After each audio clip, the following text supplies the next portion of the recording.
Welcome to Creator Showcase. I'm Amy Stone, and I'm here today with Elena Agaragimova. We're going to talk about Shift with Elena. Tell us, where did you get the name for the show? Where does it come from? Interestingly enough, I actually wrote a small book about what's just called shift. So that's where the name came from because my this was during the pandemic. It was one of the things I kept myself busy with, where I said, we're going through a lot of shifts. So I wrote a book about, how to shift yourself and your business in a time of disruption. And then my business partner at the time said, you know what, if you start a podcast, it should also be shift because that's what I'm kind of known for. I'm known as like, reinvention and pivoting and shifting as needed. So that's where the name came from. So, reinvention and shifting, that's where the name came from. Where did the idea for the topic of this show begin? Sure. So this actually came out of the many conversations that I was having with people. And at one point, again, my then business partner said, you really need to start recording some of these conversations because they could be useful to other people as well. And I was having those conversations because at that time I was trying to solve my own kind of challenges and problems, which is, how do you drive performance in organizations as a founder of a business? How do you take off your founder hat and put on your manager hat? Because those are two different hats. So really just challenges that we were experiencing. And then I said, I really want to talk to people about business. I want to talk to people about performance and talent and see how other people are dealing with these challenges. And then it really sort of evolved over the 6 years almost that the podcast has been well and alive. Over the six years now, I really want to sit down with people who are builders, creators, entrepreneurs who are on the ground building things and what are the challenges they're seeing again when it comes to the people piece, the performance piece, because ultimately that's what business is about, right? Is we drive our business forward through our people. We're in the process of it also employing people and giving them opportunities to make money and grow with us as well. So that's kind of where the idea came from. Interesting. So you said this in a little bit, but I'm going to give you a chance to answer it directly. What can people expect about the format of the show when they tune in? It's a very straightforward show, meaning that one, it's conversational. So it's not an interview style. I don't have preset of questions. My guests always ask me for questions. I said, this is a flowy show.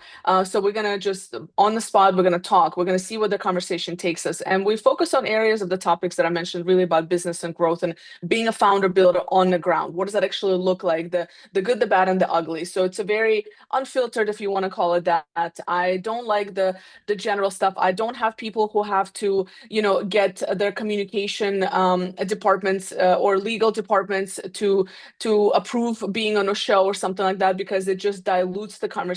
I think there's enough of general, generic, and fluffy topics and conversations out there, and I actually want to get to the bottom of like what does it actually look like when you're building, like not the glamorous stuff that a lot of the media puts out there. And now everybody wants to be entrepreneur because you realize that when you are an entrepreneur, it will break you in more than one way. And I think having people that are going through this journey, if you are as well, is really helpful to know that you're not alone and to also learn from others how they're doing it, how they're overcoming challenges and so on. So no fluff, like no corporate fluff kind of thing.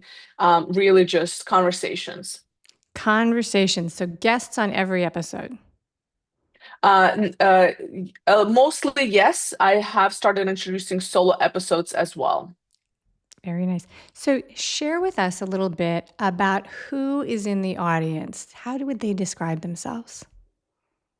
So it would be people in their 20s, 30s, and 40s, essentially, who are perhaps looking to create something. And the reason I focus on this area is because this is where I feel like I needed the most support. I just turned 40, so I'm into my 40s now. But throughout my 20s and 30s, I was always trying to create and build, and I really didn't really understand what that looked like. And so I was always looking for this kind of content, like what does it actually look like on the ground? And everything that, especially around like the performance and people, and everything I found was like leadership books and management management books, or really leadership focused podcasts that are designed for really big corporations and people successful in those areas. And then having been a 2 times founder of startups, I've recognized that the journey of a corporate executive or C-level suite individual is very different than from a journey of a startup founder, right? Of a builder, of somebody who's a creator at heart. The tools we use is different. The reaches, the branding, a lot of things are different.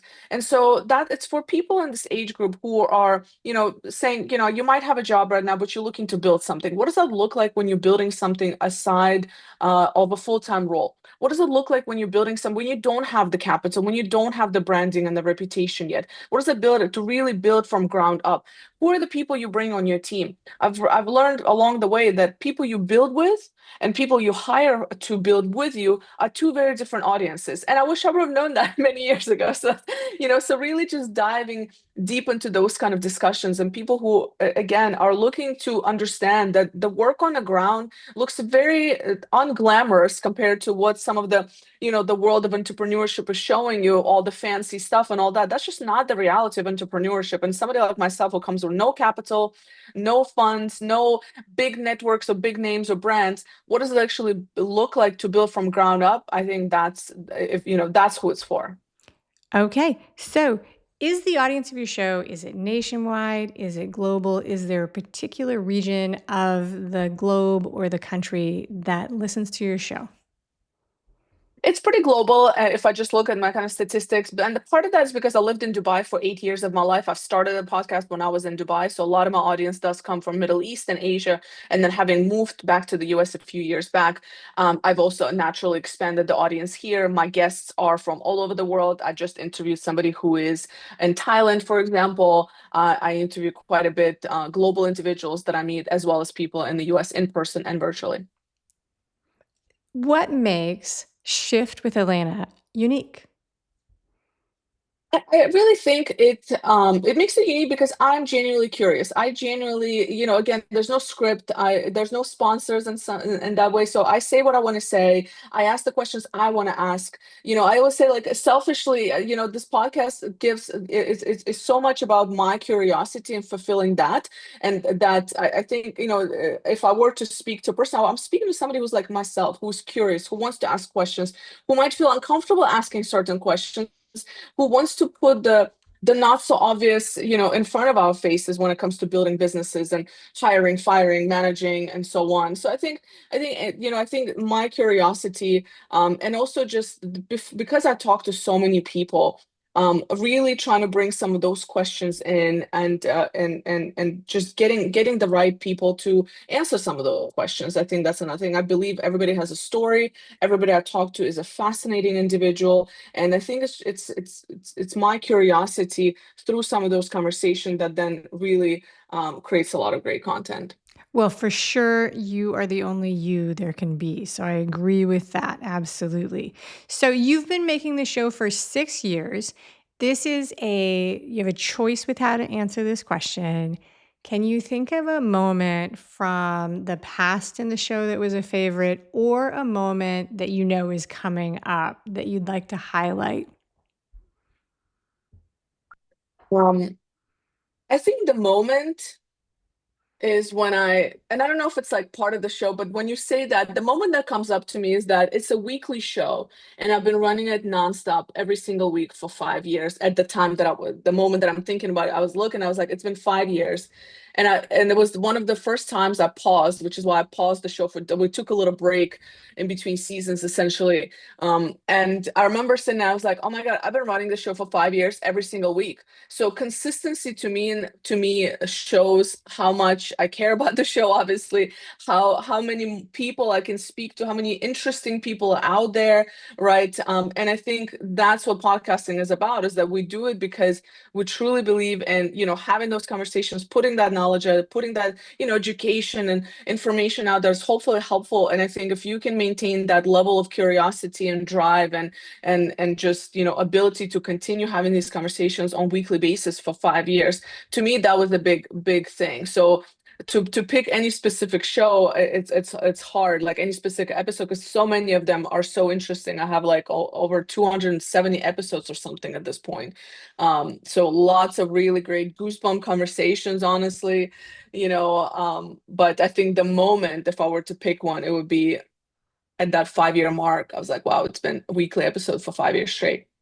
That is very impressive and commendable. You should be proud of that, I think. So this is the time when I ask you to share with the audience, how can people find your show? So I'm on YouTube, on Spotify, Apple Podcasts, but the easiest way to find me and get links to all my stuff is just to Google my name. And that's one thing I'm really grateful for, because my SEO is excellent in general, because my name is so unique that if you put me up, you will have 3-4 pages on Google of everything you want to know. But the top ones that are going to come up are my YouTube channel, where you can find the show. That is excellent. You do have a distinct and unique name, and it is an advantage in the online space where we live and create these days. That is commendable. Thank you, Elena Agaragimova, and for being on Creator Showcase with Shift with Elena Agar. Thanks for watching. That's a wrap. The Creator Showcase is a copyrighted work created and produced by me, Amy Stone, and Amy Says So. The music was written and produced by Todd Thompson at Dharma Bomb Studios. All rights are reserved.